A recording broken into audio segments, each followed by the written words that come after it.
శ్రీమాత్రే నమః. కర్కాటక రాశి వారికి ఏ విధంగా ఉండబోతుంది నవంబర్ మాసంలో? కర్కాటక రాశి వారికి అన్నింటిలో కూడా విజయాలు సాధిస్తారు. ఇప్పటి వరకు కూడా ఎంతో ఇబ్బందులు పడుతూ ఉండడం జరిగింది. ఇక నుంచి అన్నింటిలో కూడా విజయాలు సాధిస్తారనమాట.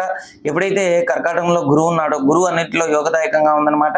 గురువు కర్కాటకంలో ఉండటం దాన్ని ఏమంటారంటే జన్మ గురువు అంటారు. కాబట్టి జన్మ గురువు అంటే విశేషమైన ఫలితాన్ని ఇస్తాడనమాట.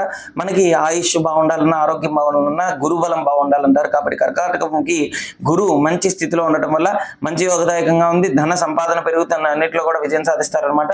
కుటుంబ విషయంలోనే కొద్దిగా ఆటంకాలు కలుగుతుండే, సంతాన పరంగా కొద్దిగా మాట వినకపోవడం, కోపం ఎక్కువ ఉండటం, ఎక్కువ క్రోధానికి ఆవేశానికి లోనవ్వటం ఇలాంటివి జరిగే అవకాశం ఉంది. ఎందుకంటే పంచమంలో బుధుడు కుజుడు కలిసి ఉన్నాడు కాబట్టి, అంటే పంచమం అంటే 5వ స్థానంలో ఉండటం వల్ల ఈ ఫలితం ఉంటుందన్నమాట. అంటే మనం ఎప్పుడైనా సరే అండి జాతకాన్ని పరిశీలించినప్పుడు జాతక గ్రహస్థితులు మన ఏ గ్రహం ఏ స్థితుల్లో మన మీద సంచారం జరుగుతుంది, మన మీద ప్రభావం ఉంటుందనేది చూసుకోవాలి.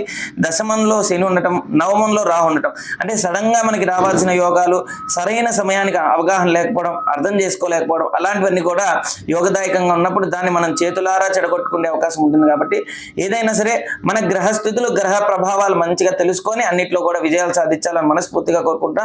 కర్కాటక రాశి వారికి ఈ యొక్క నవంబర్ మాసంలో అన్నింటిలో కూడా విజయాలు చేకూరుతాయి అన్నమాట. ఓం శ్రీ దత్తాయ నమః. ఓం శ్రీ దత్తాత్రేయ నమః.